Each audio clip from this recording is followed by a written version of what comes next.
Okay, all right, everyone. Good morning. We are back again with Steven.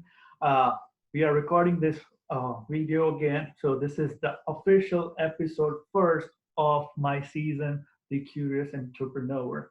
And welcome, Steven. Just give us some introduction and we can start our episode. All right, thanks. My name is Steven Dunn. I've been a physical therapist for 22 years now, since 1998. Finished with a master's degree from Louisiana State University in New Orleans. I grew up just outside of New Orleans, and so I come from a time when it was a little different in the industry. And I also came at the time right as things were changing. And so shortly after I got out of school and I had my first travel contract, I worked for about 10 weeks and got laid off. And this was fall of 98, about October, November time. And it was a scenario where I was like, why'd I get laid off? And I learned real quick that working for someone and based on one signature of the president, that it affected, the ripple effect of that affected my job. And I lost my job immediately. And that was kind of my first experience of like, whoa, I spent how much time and money and effort to learn to be a PT, and now I can't do it. And it took me about 8 months to find a job after losing that first job. And I had to move to California to do it. And it was I didn't have a problem with moving, but it was a scenario where I moved across the country to take a pretty bad job, a pretty poor paying HMO job at a time where I'd worked for about 10 weeks. And I would say the good old days where, we could do what we needed to do to help somebody. And then on the back end of that change, that was all different. So that's kind of my first experience in the therapy world. Within 3 years of working in Los Angeles, I opened my own business because I was so frustrated with what I was seeing in the HMO clinic I worked at, and in the workers' comp clinic I worked at for a short time.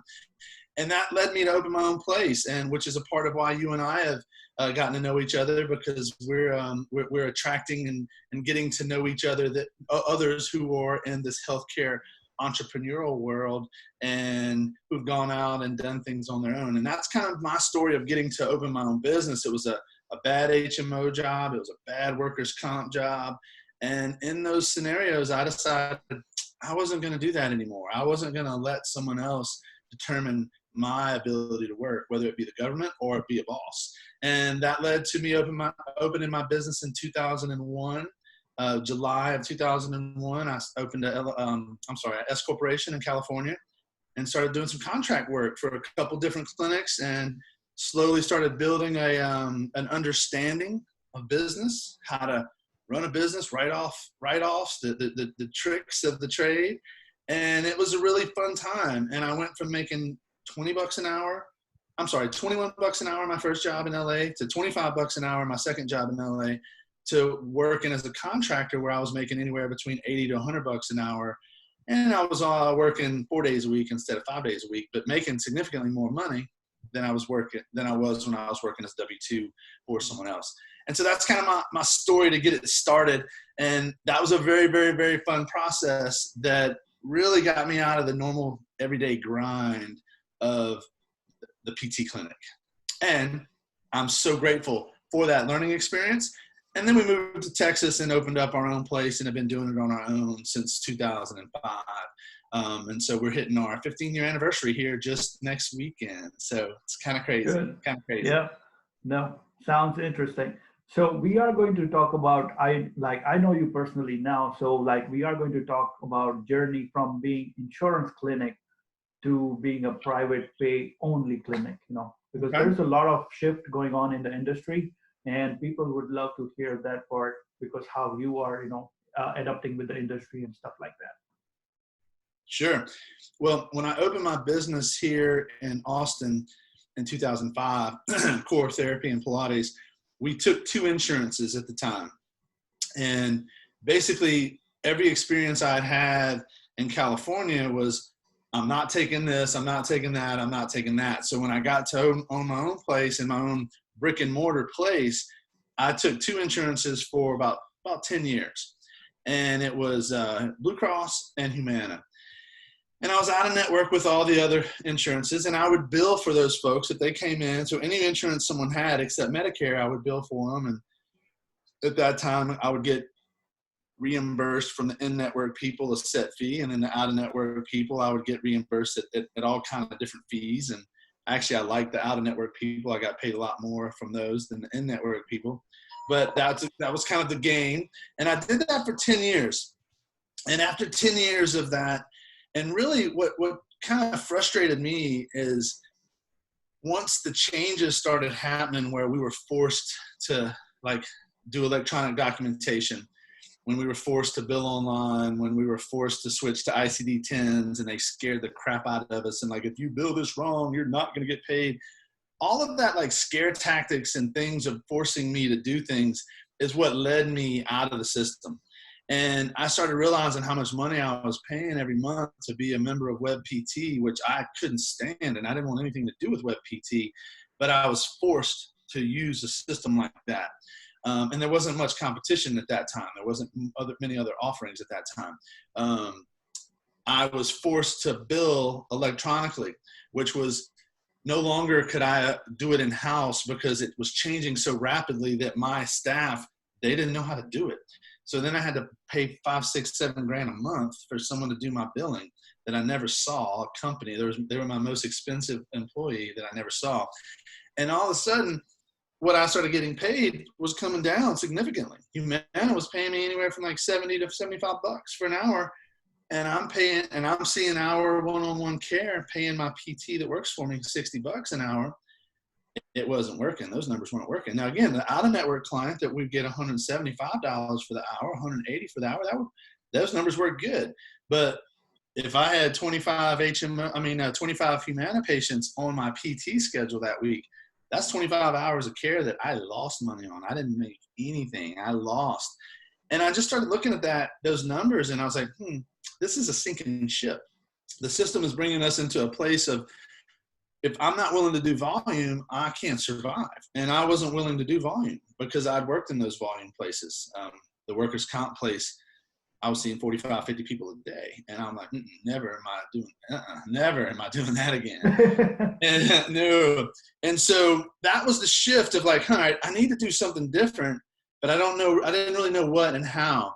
And one of the PT that was working for me at the time, she was Pilates trained. She'd been working with me for 3 years. And we had a great relationship, and she was ready for something different. So and the market was really good at the time for traveling. So she took a travel gig to Hawaii and left town. And I was like, I now need to find another PT that understands Pilates and kind of our philosophy, a hands-on and Pilates PT. Not so easy to find like that. And I was like, I need to find that person, but I don't know if I will. And I don't really know if I want to really bring someone in to pay them 60 bucks when I'm only making 75. The numbers don't work. And I was like, maybe it's time to go cash. Maybe this is the push, the subtle nudge that I need to do it. Now, let me back up a little bit, because about a year prior, one of my patients is a guy named Jared Carter, who many people in this field know. And Jared Carter's he's a cash-based PT, has some books on Medicare and cash, and his clinic is literally a mile down the street from mine. And he showed up at my office one day for me to work on him. He had some issues that he wanted me to help him with. And I got to know him, and he was paying me cash because he didn't want to deal with his insurance, and he was only taking cash. And one day he goes, hey, I have a couple books. Do you want to trade part of this session for my books? And I really wasn't that interested. I was like, sure. But I was being nice because I was like, I'll be nice. Jared and I are great friends. And again, we're competitors in a sense that we're right a mile from each other trying to find therapy patients. We have our own niche, and we don't have any egos. And so we got a great thing going, him and I. And so I was like, all right, sure, I'll take your book. But I really wasn't that interested.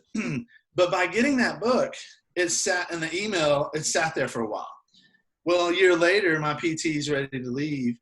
I reach out to Jared and say, hey, man, I lost your book. Can you resend it to me? And he sent me another copy of the book. And it was basically a cash PT book, How to Go Cash. And I read that book, and I just started doing some of the things that were in it. And for me, I had already had 10 years of experience touching my clients, having my clients in my world.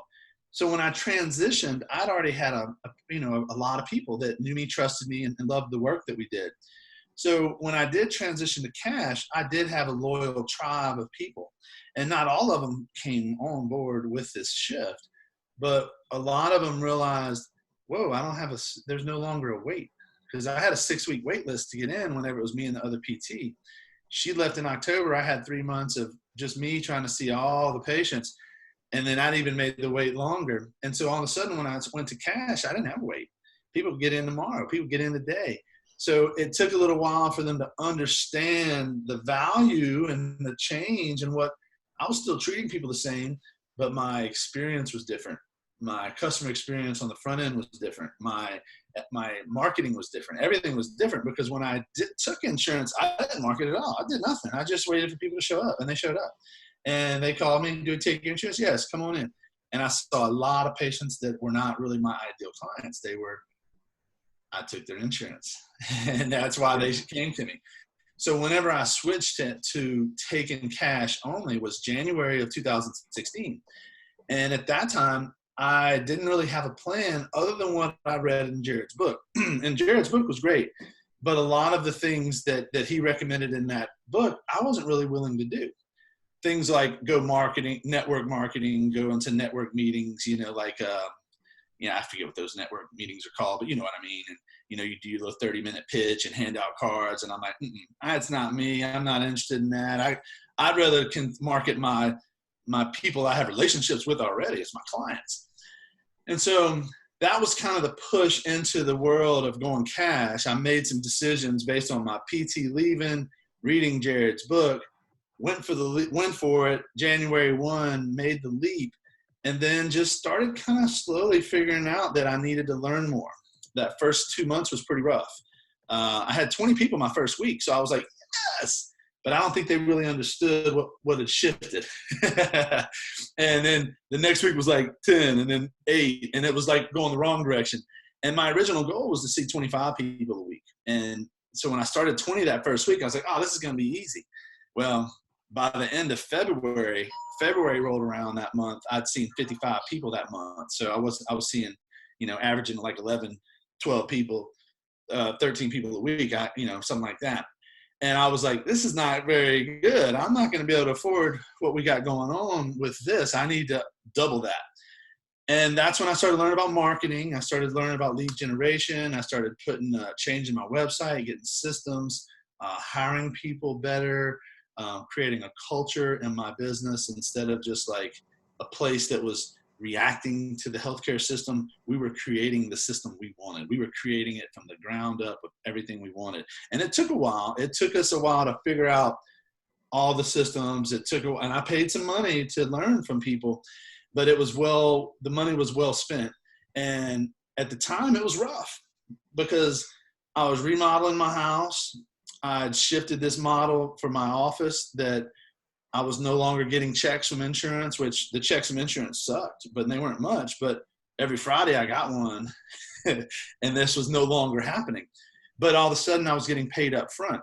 And it was just a slow but steady shift of adding this in, adding this in, adding this in. And then by July of that year, I was seeing my 25 people a week. By September of that year, I was already starting to figure out how I can try to think about hiring somebody, because I went from 25 people to 30 and then to 35. And so by the end of that first year, I hired a PT to come on and work like 8 hours a week for me to help out, because I all of a sudden I couldn't get you in tomorrow. I couldn't get you in the next day. And that was one of the selling points. I was selling to the community, selling to the doctors. And I don't really market doctors other than the ones I know. And that's only a handful, the ones that trust me already. And that's the thing that I market to them. Hey, you have someone that comes in today with a motor vehicle accident. They're going to get reimbursed from their insurance. You can text me on my cell phone that you want to get someone in today, and there's a pretty good chance I can get them in today or tomorrow. Not many PTs offered that to these certain people. Now, certain days I wouldn't get anyone to fill an hour, but having that ability to do that was a big piece of why certain people will reach out to me now. So that was kind of the story. And it took marketing. It took learning about lead generation that I knew nothing about. It took learning how to nurture someone over time, giving them space to make those decisions and not expect them to just like come in and give me over $200 an hour for my services. And that was the shift, and it was fun. And now it's 4 years into it. It's, 4.5, and it's been a great shift. We've been managing, we've been rolling at 35 to 40 people a week on the cash pay side for most of that time after that first, let's say 6-7 months. And I've had another PT come in and say the last 6 months, and we're in that process of me seeing less people and building his schedule up. And that's kind of the whole steps of what we did and how we did it. There were many, many, many things that we did, and I just took action 1 week at a time. I said, I'm going to get a new website this week. Okay, now I'm going to create this week. I'm going to create this week. And it was a lot of work. But again, I went from seeing 40 people a week and with a 6-week wait list to seeing 15 people a week and having time to do these things, which kind of feels like what's going on right now in the quarantine. I'm back to seeing very few people, so I have time to think and process and do things differently now than I did a month ago. And I'm trying to take advantage of that and not sit around and be a bump on the log like a lot of the damn PT profession is doing right now. Yeah. No, I think I just, I would agree 100%. Like I did video this morning. This is the time it happened to me personally, like we get so busy and slammed up with like other stuff, the daily duties that we do, that this is the time that you can spend most to yourself and just go inwards and see, how can you work on yourself to get better version of yourself, kind of a thing. So this is like one of a lifetime opportunity that virus has given, that you are home, and most likely you'll be home till May, So for 2 months, you are just by yourself, everybody has left you alone. Nobody's going to bother you, right? So try to utilize those time to, read books or, learn. So watch some videos, a podcast, or whatever means like possible to upgrade yourself, in the field you are, like private pay or you working, like wherever you're working, like maybe it's a neuro, ortho, fitness training, right? So learn an extra skills that is going to help you, or sales, how to do the sales, right? Because those are the things nobody's going to teach you.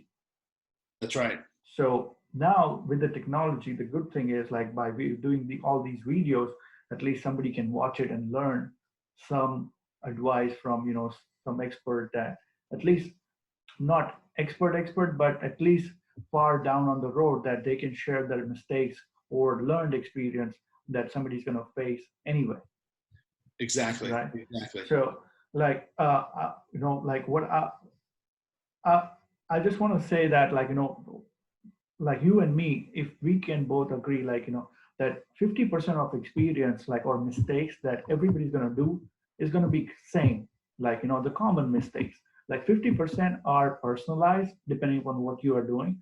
But as long as you are doing in a healthcare field, 50% of the mistakes that you will do, it will be almost, similar to what somebody has already done. Correct. So the better way is like we can learn from them and make sure we don't do those 50% of the mistakes, That's right. And because other 50% will take care of itself once you learn, how to fix the rest 50% kind of thing. But the one thing we wanted to talk is like the influence of books in your life. And like, I know a little bit more detail about the LA job. So help us out, like just describe your LA job and, the influence of books that you mentioned, earlier.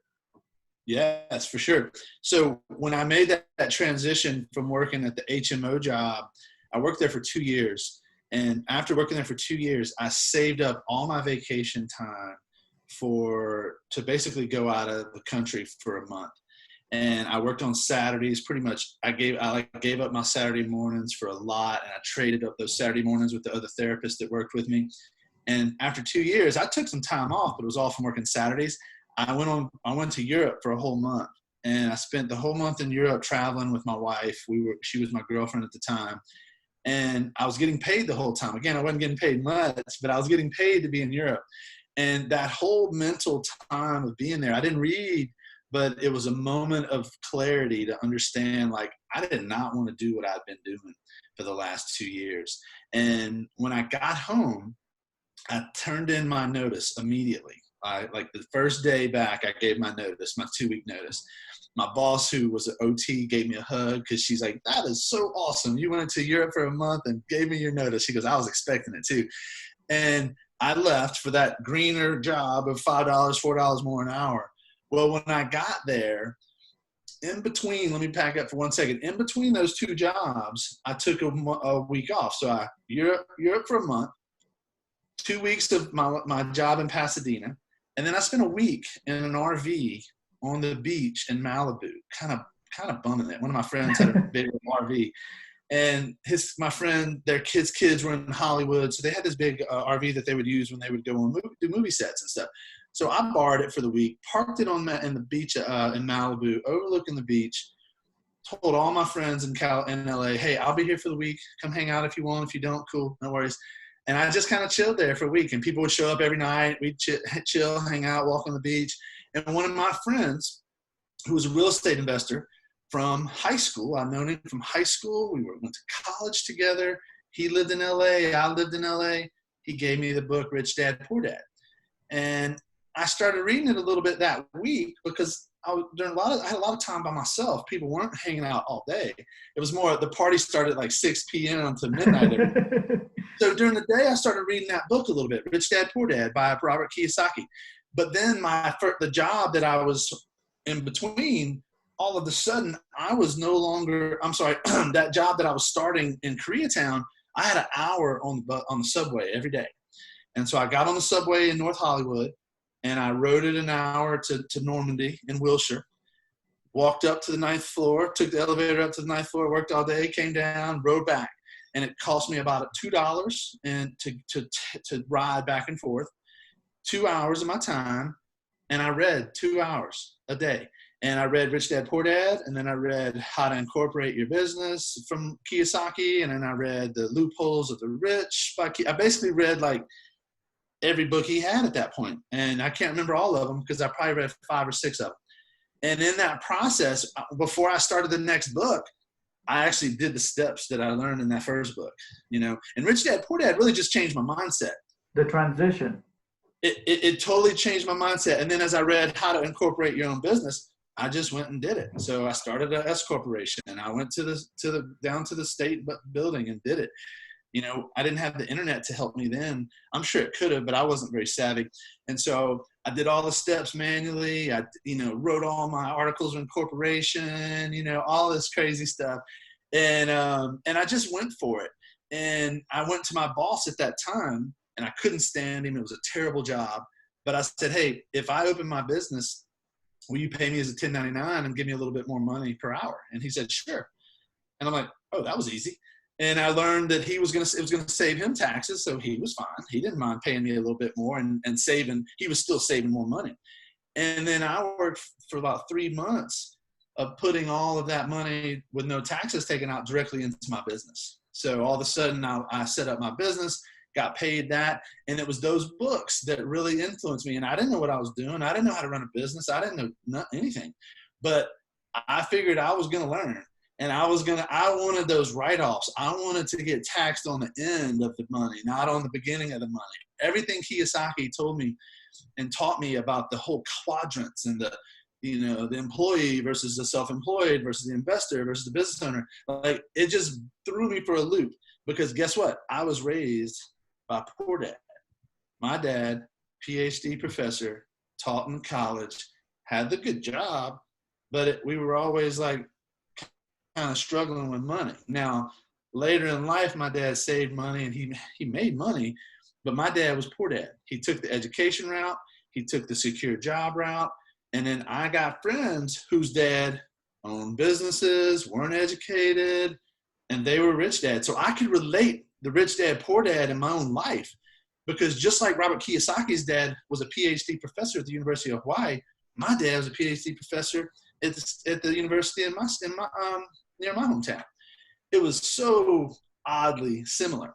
And that book and that series changed everything. And then from there, I just started really created the relationships with whoever I worked with. It was more about like, let me start this business. And now as a business person, let me create a relationship. And if I can create a relationship with the people that I have a contract with, then it's going to be great. And my original contract, when I left that first job, it was a HMO clinic that had about 15 clinics.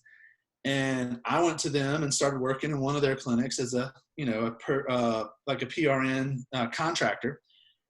And then after they got to know me for a few weeks and a month, and they kind of understood my work ethic and, that my patients like me and that the staff like me and I got along with people, I went to them and said, hey, let's work out a deal where I will be your like fill-in guy. I'll go to these 7 or 8 locations across Southern California, because they were all over. So I didn't go to all of them. Some of them were just too far. But I gave them about 7 locations of their 15 that I was willing to go to. And then they would call me at 7 in the morning and say, hey, can you go to Glendale? Yep. Hey, can you go to North Hollywood? Yep. Wherever they asked me to go, I went. And they paid me a lot more than they were making off of me.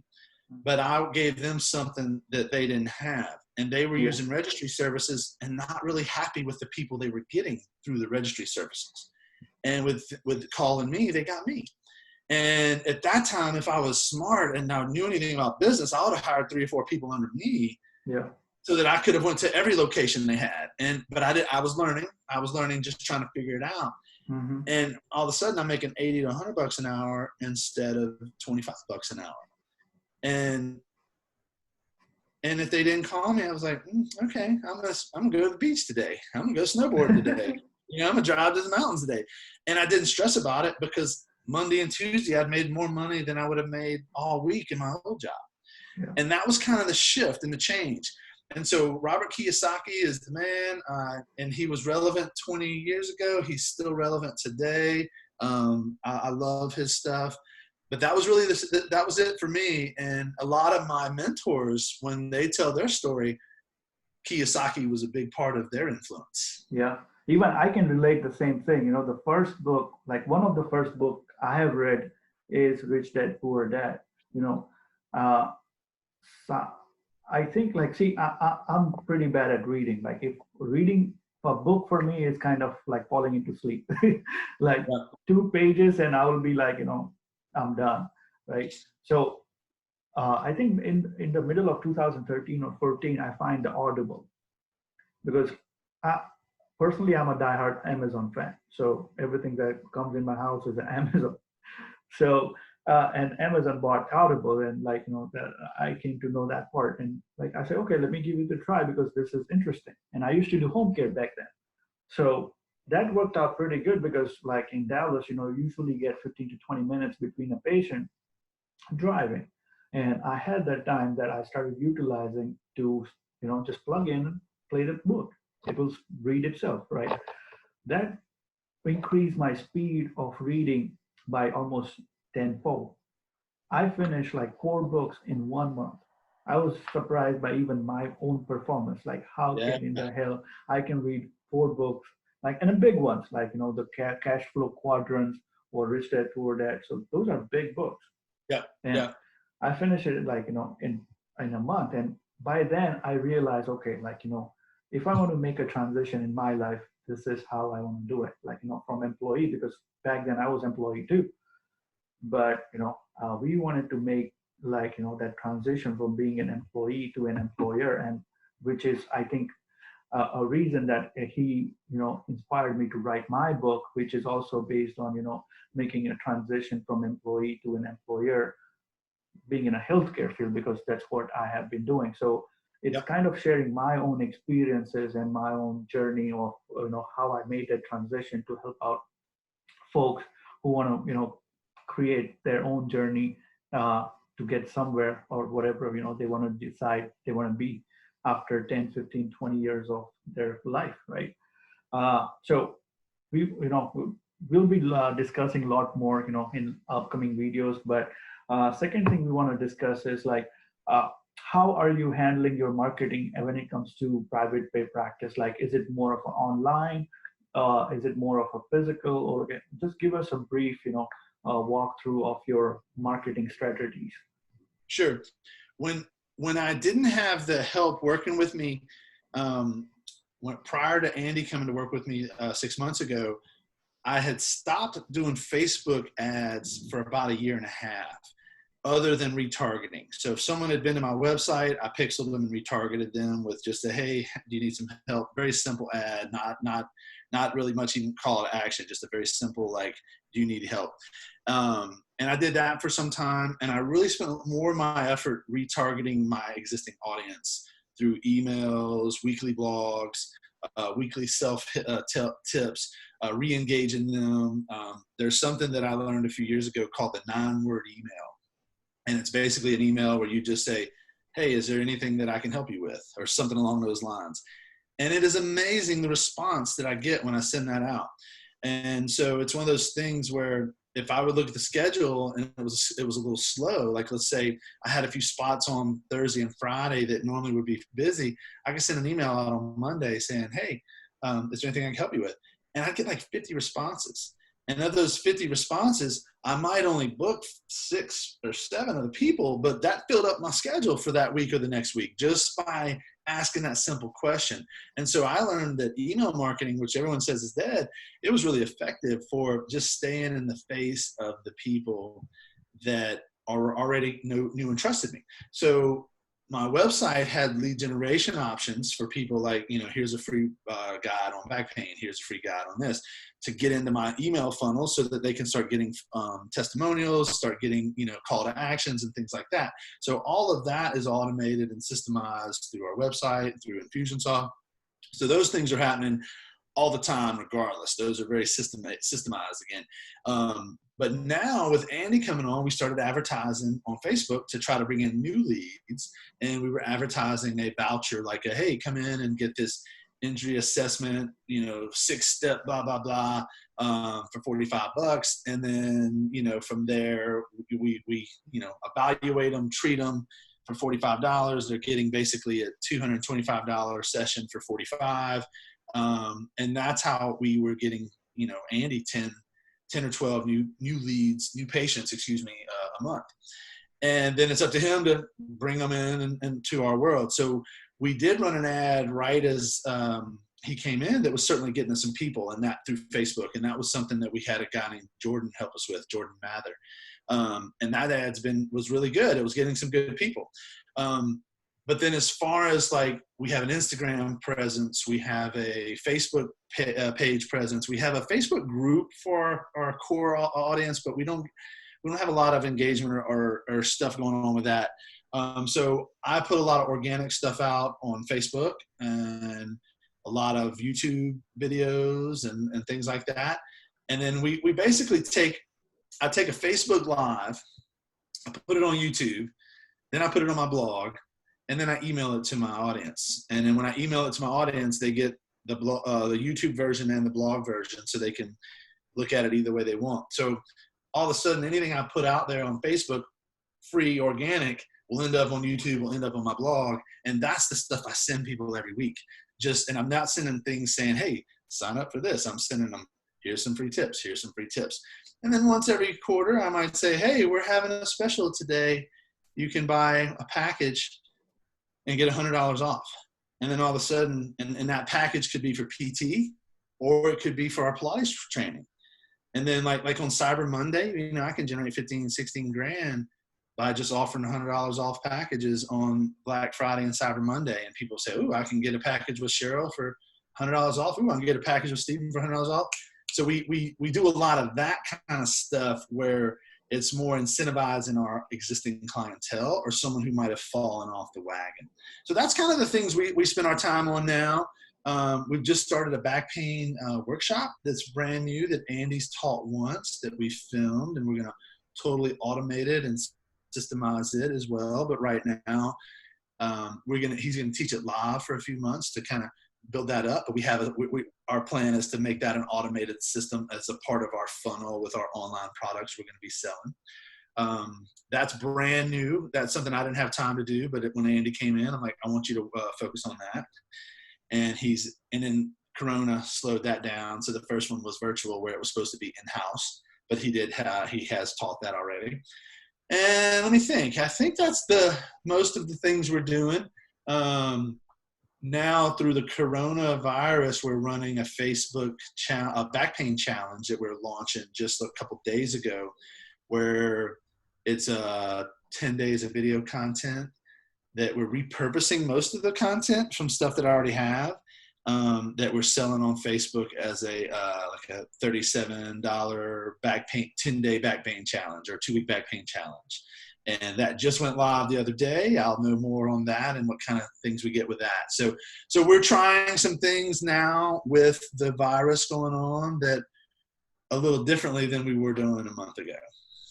No, definitely, because sustaining a private practice is a lot more challenging than, the regular practice, for sure.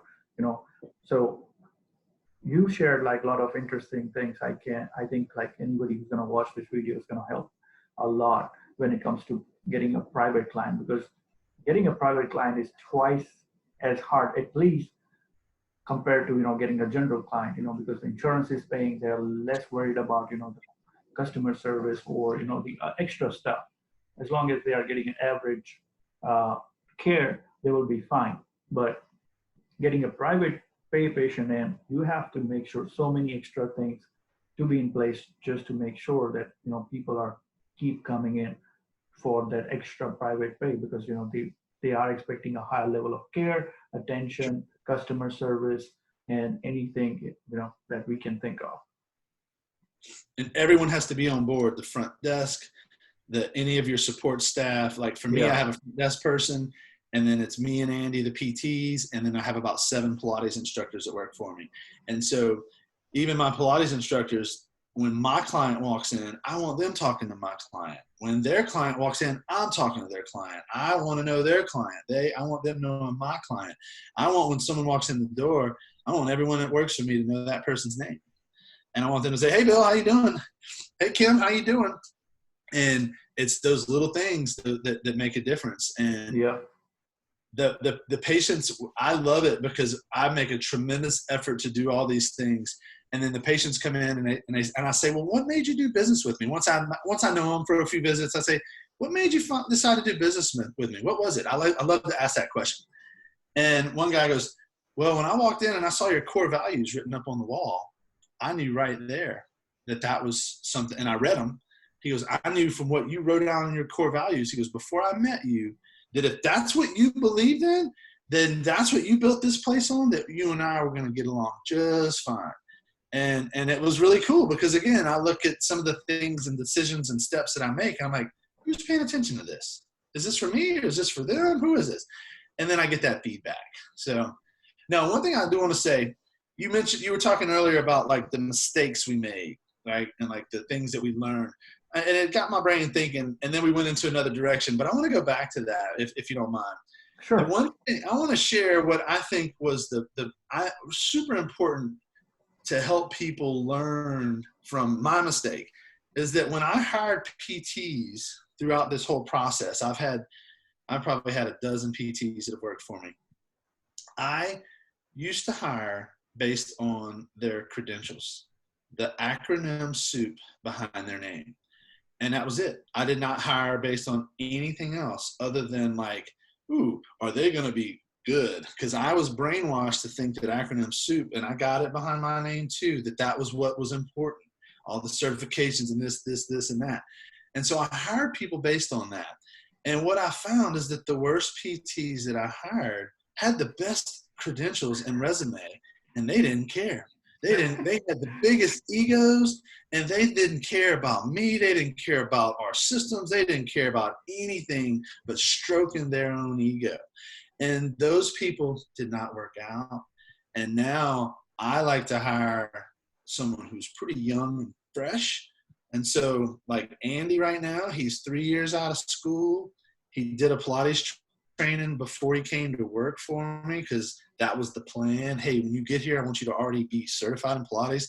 He did his gyrotonic training, or is in his gyrotonic training as soon as he got to my office. He is someone, and he's got some acronym soup behind his name. I'm not saying he doesn't. But before, I wouldn't have hired someone 3 years out. I'd have hired someone 10 years out that had way more acronym soup behind their name, because that's what I value. Once I learned that by hiring those people versus hiring someone who actually was hungry, someone who wanted to learn, someone who was willing to learn, that is my best advice for you, is don't get caught up into the OCS game, the blah, blah, blah game, the Maitland McKenzie game, the blah, blah, blah, blah, blah game. It's just a game. Focus on your patient. Focus on serving your person, serving your client.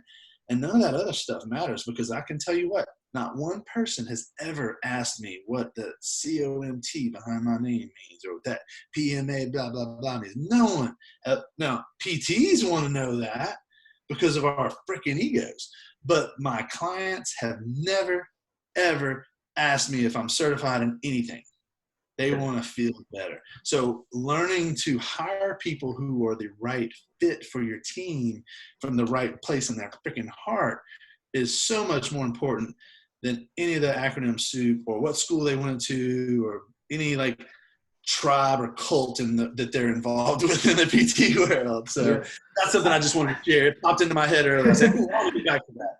No, thank you so much, because like the reason I was laughing, like, because I can relate so much experiences even with my personal journey, like uh, thinking about, going me back out of college, like as me PT, giving so much importance to those acronyms.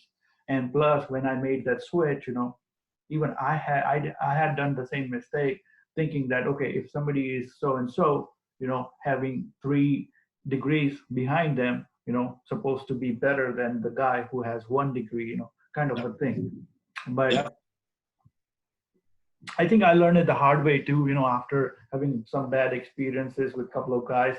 Uh, and I would definitely agree with that. Like the biggest part that we have, friction is like, not being able to, like the willingness, like the openness, like somebody who is fresh out of college, or somebody is like 1 or 2 years down in their career, they're still more open to information, right? What we are saying is not wrong, but like the guy who is 10, 15 years, they are just molded already. It's kind of, now if you try to change that, like either they're going to break, or, you are going to break. For sure. They will break your business, kind of a thing. And That's right. I had this therapist lady, she literally took half of our patient. But this was just pure kind of a friction base. She did not want to follow our policy and procedure. Patient comes in, and if they pay, like if they do copay, they don't do copay, and kind of a deal that, that was going on, because purely on the basis that she knew she had the relationship with the patient. So either she comes in or the patient comes in. I said, like, okay, we are letting you go, and we can afford to lose those patients. It's fine. Yeah. Yeah. So, like, I cannot, disagree with that part. Because I think, like, people will face that portion of, like if you're early in your career, then you will see that, because even as a co-worker, like, somebody's having those acronyms is going to, like, trying to prove their superiority, but when you talk about patient care, they don't care. The only thing they will care is, can you help me? Can you make the difference, or solve the problem I'm having, like a shoulder pain, knee pain, range of motion, or fractures, or, can you fix it? It doesn't matter. You're walking off the street, and can you just fix it without a degree? They would care less, compared to 100%. somebody who's having a degree and punching it out. So like this is a very funny experience that I remember right now. Is like I used to, like, when I used to do home care and stuff, like there's this lady that I had really good rapport with her, and she always used to be my first patient. Like, she's very sweet, 72-year-old lady, used to offer me muffin and coffee as a morning breakfast. And so we had this rapport, right? And then one day I went to see her, and I see all her forearm being dotted. like, there was like all blood spot, like dotted, right? So I said, like, what happened? So he said, like, okay, I had, I had like doctor's appointment yesterday. I said, yeah, you told me about that. So what happened? It's like, yeah, they tried to took blood from my vein and they couldn't find it. So, they tried to prick it. I was like, why you did not, ask doctor for it? And she laughed and said, that was the doctor. Like, I was like, okay, then maybe you need to change it, or like next time just ask for a nurse. Oh, Because awesome. her full forearm was dotted, trying to take a vein out of her, and like literally like poked everywhere. I was like, okay, that's not good. Maybe you need to find a better person next time. For sure, for sure. Now, what do you think was the best thing you learned from the Kiyosaki experience? Reading all his books. Was your was it just the So mindset shift? Was that the thing that you learned the most from him? what I would say is, like, yeah, once I was reading the book, I did not have the coach, like, I think I went through the transition of technology, like I still remember my first job, I used to write 300 pages every week in my notes, like my daily notes, I used to write like 300 to almost 400 pages. And I was just burning through the system because there was no technology involved. So 80% of the work is a pure labor work. Like, you writing 80% of the information is exact same, like patient name, date of birth information. And then like there's a 3-4 line that you are doing some changes, right? Because we are not doing magic here, right? From first visit to second visit, there's going to be 5 degree of range of motion change, or there is some slight change that you are mentioning, but other than that, 90% of the note is exactly the same. So if I recall my first job, like as a PT, which I did for 6 months, and then I was like, more into business side of it, I was literally burning through the system. And that was the time that I was introduced to this book. So there's two major things that, has helped me, learn from that book is, like, first is importance of having a business compared to, working as an employee. And while he was walking through, because the book is about, he's walking us his journey, like his dad's journey, different stages of life, from, going broke or trying several businesses. At one point, he was owning like a kind of ice cream shop, and he didn't know wanted to market and kind of thing, So, sorry. Uh, so, like, I can the same way what you can relate yourself, with your dad. What I was imagining, I was going through future link. So I was imagining myself while I was reading the book, and imagining myself, and in future, like 10 years me, 20 years me, and kind of thing, And I was relating those experiences that his dad was having as a bad experience or failures, And if I try to continue the same, then I can see myself. I was like literally imagining myself being in the same shoes, that, going through those failures, at least as a memory flash. And that kind of hit me hard, really, till today. Like, I can still see, like, kind of a goosebump that I don't want to see myself failure, Yeah. or Yeah. going through the pain and suffering of failure. Because in book, he describes what exactly he was going through, from not having food for the kids, or, not able to support the family, and just all the negativity being around being a failure, right? And that still drives me till today. Like, I like to be competitive. Like, I'm not jealous, but at the same time, there is a competitive side in me that competes every day with, Yeah. outside world, and I like to keep it up. That motivates me to just go out and compete, and, Yep. try to be better version of myself. Because I have never thought of I can be doing all these videos, being the front face, because I still like, there is a business side of me which I'm good at it, and I can do it in back end, and, show the result. But going on front, like in front of camera, because I still feel I'm not the prettiest face in the world. So, going in front of the camera and like delivering as a front speaker, like a speech kind of thing, Yeah. I even never thought I would do in my life.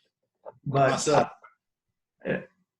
SSPT has made that change for sure because I was successful, I was decently successful in my life, but in back end, I was not like, in the front end.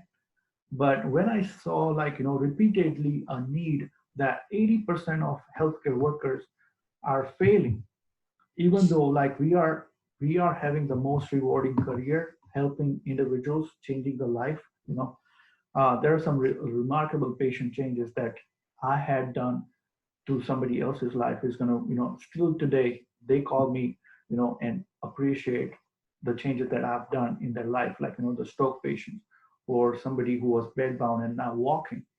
And every now and then they realize that and they just call me at that time or send me a text saying, hey, I was like, I was able to go out with my kids walking today. And I knew that that lady was 300 pounds, could not even move a muscle, Yeah. but she's walking and she's enjoying her functional life. And Yeah. those things they will never forget.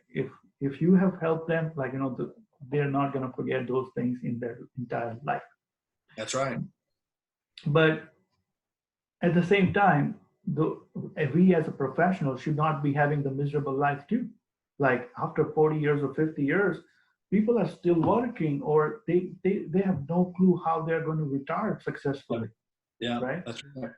So I think that has become a biggest motivation for me in last 2 years. The more and more I see, I personally feel sad, and like now I think it's time that I take a lead and try to help people out because there are like so many businesses, they're just bad at numbers. Like the more and more businesses I see, like in my career of 10 years, I have involved in 15 businesses, like, the nursing home, assisted living, um, hospital, like community hospital, home healthcare, staffing industry. And right now, I'm actively involved with home healthcare staffing and outpatient. So when I see business are struggling, the outpatient that we bought, that lady was hands down good therapist, but she was just bad business owner. Yep. She just did not know how to run the business. She was taking care of patient, but when it comes to follow up with insurances, like billing correctly, she was overpaying her rent. Like she was paying $8,000 to $9,000 in rent, and Mm-hmm. rented that extra space that she was not needing, and leaving that $30,000 profit in, converting into loss just by doing that. Yeah. So all those things, so she made her burned out so much that she at the end, she's 72, she no longer can practice, and she had to sell practice to us. And it took us 6 months to fix all those things, and now we are to a point of breaking even. At least now we are not making those losses because Yeah. the kind of system she had in place, we had to change people, we had to change the leads, Yeah. we had to sublease it, and all kind of things that we had to do in order to match the numbers. And people are so bad at it that they're preparing themselves for failure miserably, like personal finances and running a business. So, and the education that is needed is not being provided in any college. You have to learn, you have to motivate yourself, read books, or follow, or take some advice from financial planners, or there's a lot of things involved that you need to do personally in order to have a secure financial future. 100%. And that's where there's a lot of work to be done. And I think I'll be working towards it, to helping out, at least whatever my expertise are, kind of thing. Yeah. I love it. I love it. I love it. Now, that's a great answer. And now I want to say one thing about you. You were asking me about the transition to cash from the insurance, and what you just said made pop this into my head. If anyone that's going to do that transition, go ahead and expect to have a new team on the other side of it. Because the team that I had working for me for years, when all they had to do was say, yes, what's your name, what's your date of birth, what's your insurance, when I asked them to say, hey, can you tell me what's going on, they couldn't do it. They were a robot that could do the bull crap to deal with insurance, but they didn't know how to just stop and talk for 15 minutes on the phone with someone and ask them what was going on and ask them what they needed help with. Yeah. And so the transition, what I saw, and that's why I had to write those core values, because when I wrote those core values, then I could fire people very easily when they weren't living by those core values, when they weren't working by those core values, I should say. So anyone that's transitioning from insurance to cash, your front desk, your PTs, your whoever that's in your world, go ahead and plan on losing 90% of them. Yeah. And you're going to have to figure out how to hire on the other side and train them on what you want. Because what you want someone to do right now up front when you take insurance versus when you don't take insurance, those are two different jobs. Yeah. And a person that's been doing this, my recommendation is don't hire someone who's ever worked in a health business, period, to run your front desk. Because if they've run a front desk before taking insurance and you're asking them to do something different, it ain't going to go so well. So that's a very, and that's coming from experience. I lost all my staff. In 6 months, we have changed 3 front desks. Just because nobody is meeting the expectation we have. It's not something I'm trying to brag about. We are paying top dollars. Like we are paying, extra dollars above the industry standard just to, perform the way we want it. So we had to let go 3 people in 6 months. Just imagine, because they are trained. We had this first person, 20 years of experience, but dealing with insurance. So they have their own cookie cutter approach that they want to do. Like either they want to do this way or they just don't want to do it. They don't think outside of the box that, okay, how can I make, kind of a combo that suits patient at the same time we can close the deal. So, and like till today, we are actively looking for a front desk. Still, it's a transition. Like the lady that is filling in, she's kind of making it, but she's not going to make it. So we will have to find somebody better than her, maybe. You feel my pain. You understand? Oh yeah, definitely. Like in 6 months, before 6 months, I knew outpatient, but this is a hands-on outpatient experience that since last 6 months, I've been living, eating, dreaming about outpatient. So any struggle that somebody will face or has faced, I have faced in the last 6 months. Yeah. And one thing I think I would share from the book is you want to make mistakes, but you want to make it faster. Like if you recall his experience of being a salesman at Xerox, right? So what he took was he took a side job at the night of church where he was calling as a sales guy, and he was failing secretly at night so he can be successful at daytime. And that, I think the key to success is failing, but failing at a faster pace. Like making a mistake in a faster way and learn from that. Like you cannot afford to make one mistake a year or one mistake a month. You cannot calculate those things. You have to make mistakes faster, learn from it. That is going to make you better. You learn from it and you adjust. Yes.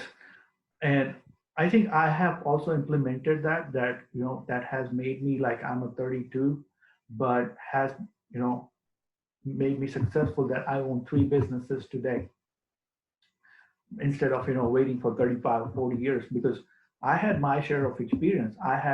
My first business was a failure, huge failure, wasted my 2 years of my life, wasted almost $100,000. And between 2012 to 2014, I did nothing, but I was trying to build up that business, and ultimately it was going nowhere because Medicare decided that they're not issuing any more Medicare numbers to home healthcare agencies in 2014, and they put a statewide, moratorium for the state of Texas, Michigan, Chicago, and Florida, right? So by 1 week, I missed that window, and my 2 years of work was completely vanished. My money was vanished, my work was vanished. But the experience that I got from that 2 year helped me end up being a partner of 2 home healthcare agency that I have right now. Yeah. Because I had that experience because I did everything from ground up. So the guy who was owning it and struggling, he brought me in because he didn't know how to run it, and I knew the system now, you know. So then, like in 15, I became a partner, and we grew up from 50 patient to 250 patient now, and servicing all over. And we have some exclusive contract with United. We are like one of the biggest contractor for United in DFW Metroplex. So United has like 14 subdivision. We can take anything and everything as far as United is concerned, and nobody can say that in DFW and market right now. Got it. People come to us saying, "Oh, you take WellCare, WellMed?" Yes, we do.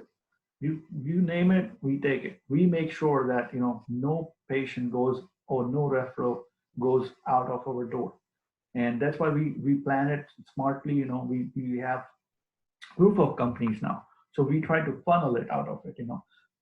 When he was doing managing home health, so he was staffing out for therapy.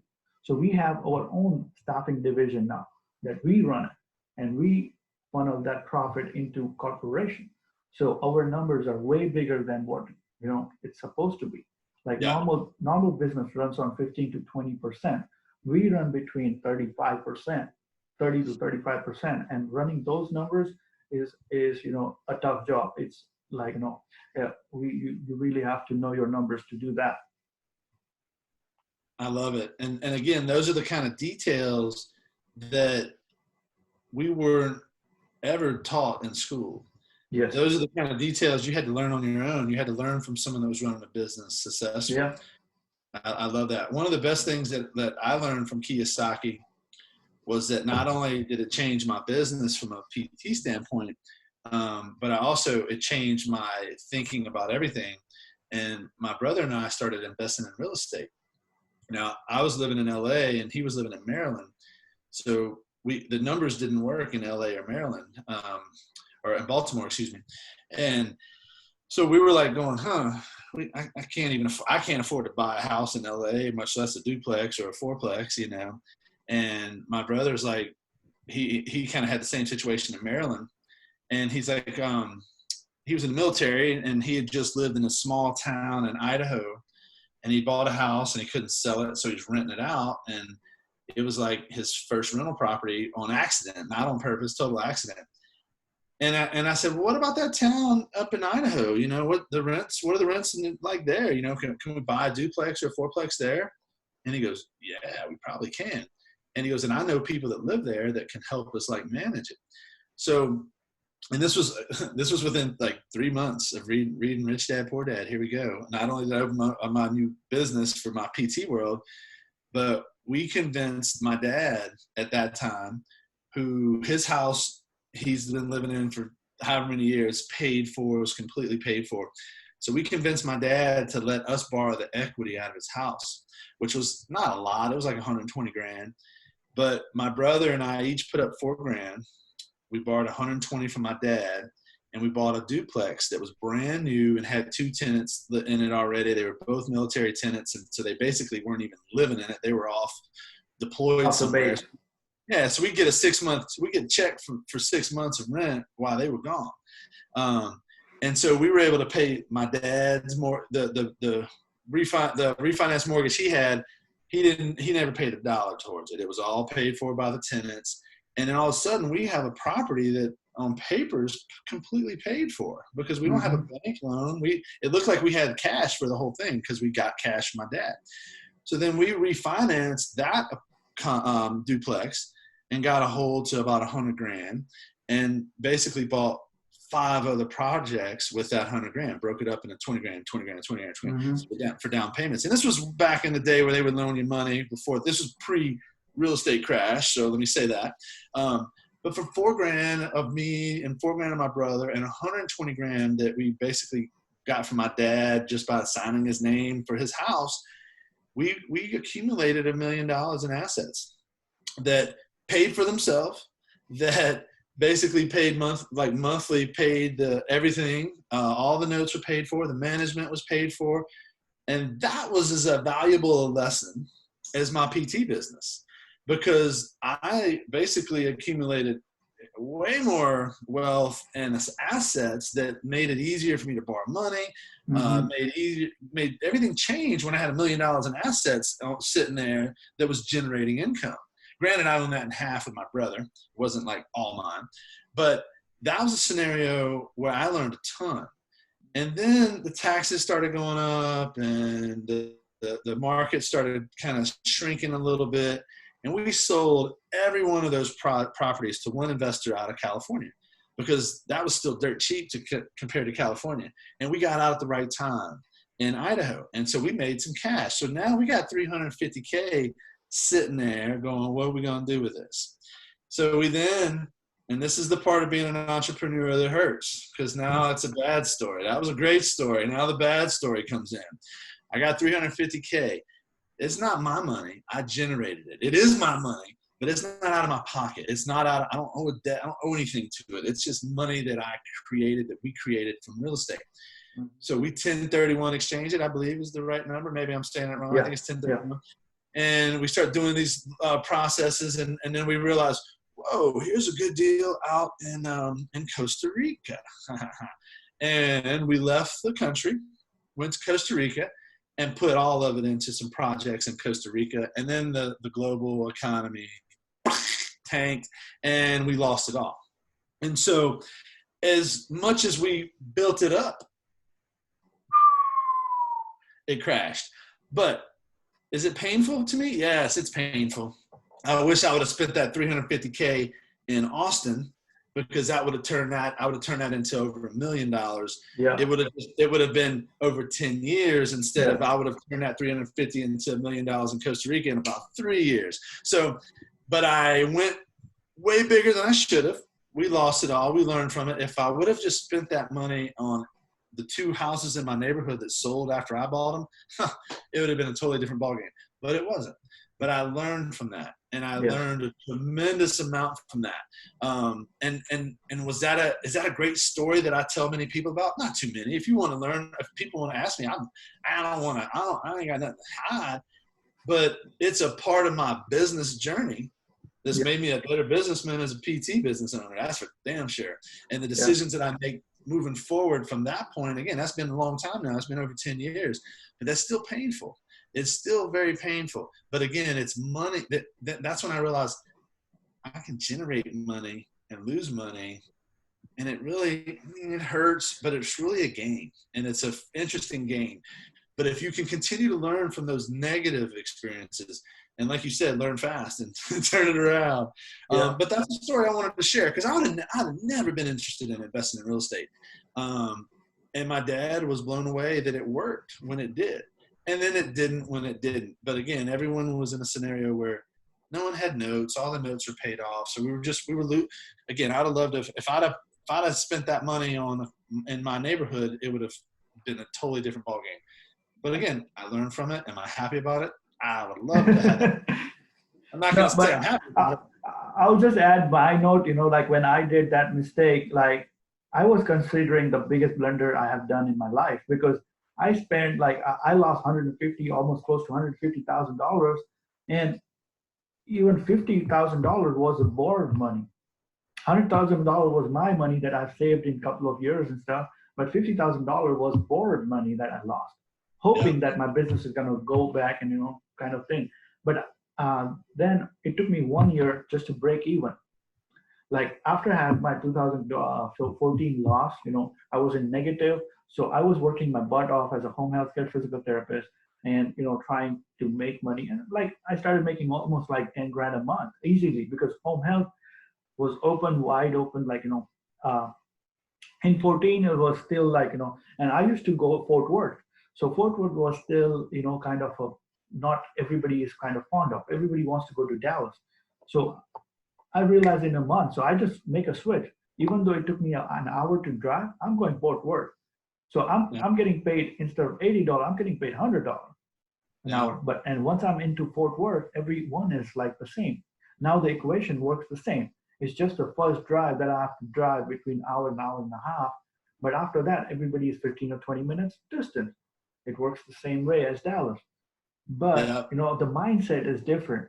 And after reading that book and, after following so much, videos and stuff, one thing I would definitely say is perspective of money has changed. Now I see money as a tool to get me where I want it. Like, Yep. but when I went, when I got out of college for from 2010 to 2012, before I read that book, I was I was getting fascinated by money. Okay, I want to make $150,000 job, or I want to make $100,000 job, or I want to make. My mind was always working how can I make a job of $200,000? But I Yeah. never thought, how can I make a business of $200,000? It's going to last Yeah. forever. So the mindset has changed. Even till today, if I make a small money or big money, but the mindset is, okay, this is a tool that I want to use to get me where I want it. It's not going to be never, kind of a motivation for me that I want to make $1 million this year. No, $1 million is going to help me buy 3 outpatient or 4 home health care or whatever I want to have my mind on it, right? So Yeah. the money, I think money is a tool now. Okay, if I want to buy some properties or I want to grow my businesses, so it's going to help me down the road doing those things by growing my businesses. I love it. Love it. Good So, stuff, man. Good stuff today. Yeah, no, I think it's a pretty long video already. People will get bored. But what we'll do is we'll start making short Facebook lives now. That Okay. talking about these stuff uh, every weekend. I'm thinking Saturday 10 or 11. We'll just do quick videos about these things. Because a lot of people will fall out making these videos because these are 50 to almost and almost an hour long videos, right? So I'm sure there is a very less percentage of people who's going to watch till the end, missing out the 10-15 minutes of the good stuff that Yeah. that we discuss later. Maybe Yeah. some people want interested in journey or mistakes, but there are some people who really wants to know just the financial part of it. So let's Yeah. try to do that, and we can just hang out, let's share all the financial learning that we have, and make some quick videos and have people learn from that. I like it, man. I like it. It's good stuff, man. It's good Okay. stuff. So let's do that. So I'll be, getting some more people on board. So we'll just, hang out, share, our own personal journey of finances, because that's where people are struggling. That's where a lot of people need help. Fixing their personal financial at the same time the business financial. So we want to help them, correct the mistakes and learn from it, and at least at the end they can save some money and make some extra money out of the door. I like it, man. I like it. Good stuff. Good stuff, man. Let's go. Sure. Thank you, Steven, Yeah, for man. today. I hope you have a good rest of the day, and we'll catch up soon. All right? Yeah, man. Thanks a lot for your time, buddy. Great stuff. Sure. And look forward to the next one, man. Yeah. Thank you. You take care, All okay? right. See you, buddy. Take care. Yeah. Have a great weekend.